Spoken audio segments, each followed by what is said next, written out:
And now you're back to Aroused Newsroom. Kunirasha, do you like to eat fried chicken? I love it. And do you want to work at KFC, for instance, just to get free chickens? I would love to try.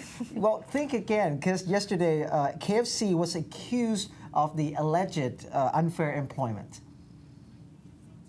Former employees filed a complaint to the Labor Registration Committee and revealed that the employees had to eat instant noodles and fried chicken leftovers while the company earned 6 billion baht per day.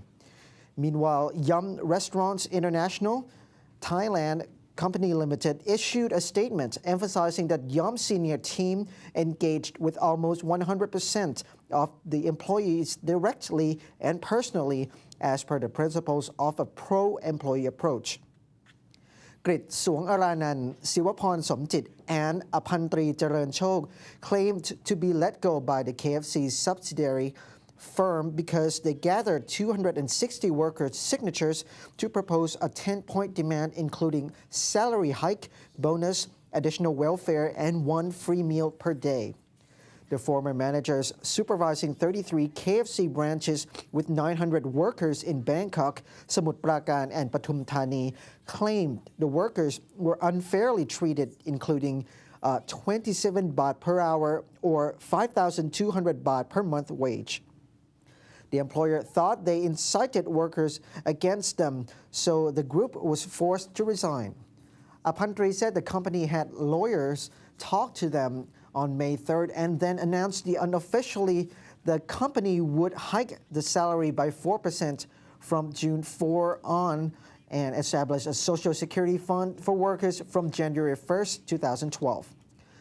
Thai Labor Solidarity Committee, or TLSC, Vice President Chayasit Sukhsomboon said such action was within the frame of unfair treatment, so the committee would discuss to implement social measures such as campaigning for people not to eat KFC products. They would file a complaint to the International Labour Organization, the National Human Rights Commission, the Prime Minister, and the Labour Court. A South Korean president on Monday said that he was prepared to invite North Korean leader Kim Jong-il to an international nuclear security summit in Seoul next year, provided Pyongyang first says it will give up nuclear weapons.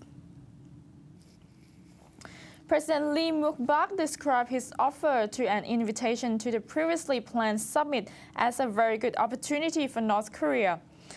Lee, speaking through an interpreter after meeting Germany's chancellor in Berlin, said that Pyongyang should certainly say beforehand that North Korea will give up nuclear weapons. The summit in March is a follow-up to a gathering hosted by President Barack Obama last year in the U.S., which sought to win commitments to secure nuclear material.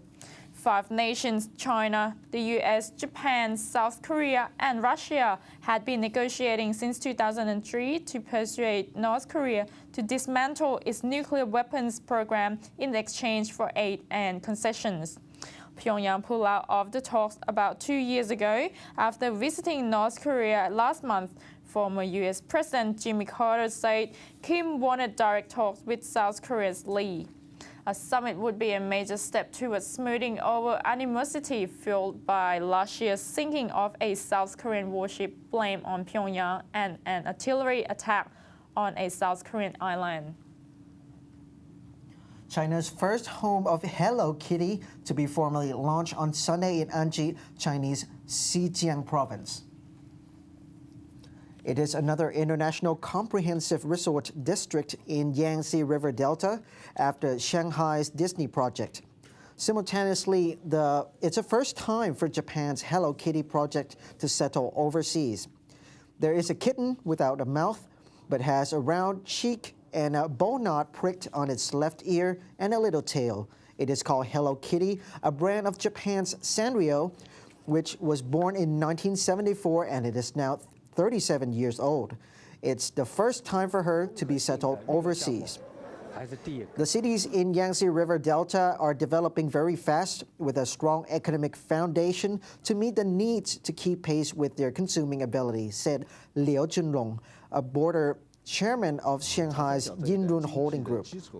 The new home of Hello Kitty is said to be more Chinese characteristics, and it has integrated Chinese unique elements into carefree project of the garden. It's the first time to introduce a comprehensive global brand recreational project in Xinjiang province, said Chao Jinyong, Director General of Xinjiang Travel and Tourism Administration.